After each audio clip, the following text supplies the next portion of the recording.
Bonjour à tous, Jean-Robin, journaliste. 236e vidéo réservée aux souscripteurs, à tous les souscripteurs. Donc pour avoir des précisions sur la souscription, vous allez dans la description de cette vidéo, vous cliquez sur Patreon, vous aurez accès aux 3 souscriptions que je propose. Ça commence à 3 € par mois. Et celle à 9 € par mois vous permet d'avoir accès à toutes les vidéos que j'ai faites depuis le début, ainsi qu'à celles que je ferai pendant le mois, et ensuite vous décidez de renouveler ou pas. Donc maintenant ça devient une offre très intéressante, je pense, à quelques centimes d'euros par vidéo.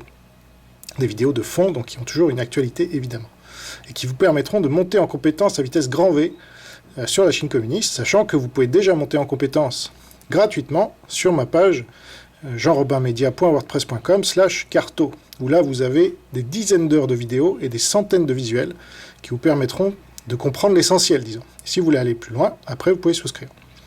Alors, la France est le pays où est né le communisme. Si vous ne le saviez pas, c'était Babeuf.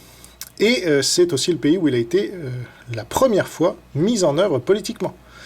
Et ça, c'était par Robespierre, avec la Grande Terreur. Donc, depuis ce temps-là, notre pays a été à la tête du mouvement internationaliste totalitaire dans de nombreux domaines, puisqu'avec la Commune, il y a eu aussi la première mise en place du communisme après la Révolution, qui a ensuite inspiré Marx, Lénine et tous les autres.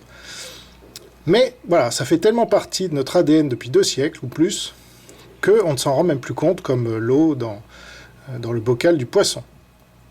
Donc, si le communisme fait partie de notre culture nationale, hélas, eh bien, les chansons, ça sera le sujet de cette vidéo, les chansons font elles aussi partie de notre culture et beaucoup d'entre elles sont pro-communistes. Donc, c'est ce que je vais essayer d'analyser pour les souscripteurs aujourd'hui. Donc je vais me plonger dans des chansons communistes qui sont chantées ad nauseam dans notre pays depuis souvent des siècles, voire des décennies, sans que cela ne gêne personne, alors qu'elles ont souvent servi au totalitarisme d'avancer dans les cœurs et les esprits jusqu'à ce jour. C'est très puissant les chansons, comme vous le savez, et la musique en général. Donc il serait temps que ça cesse, et évidemment, il y a toujours cette comparaison à faire. S'il y avait des chansons pro-nazis, j'imagine qu'elle ne pourrait pas passer à la fête de l'humanité, oui. Mais c'est pourtant là que se donnent rendez-vous tous ces pro-communistes, année après année, et encore il y a une semaine, à la fête de l'humanité. Voilà, donc je vais analyser tout ça pour vous. À bientôt pour les autres, et à tout de suite pour les souscripteurs.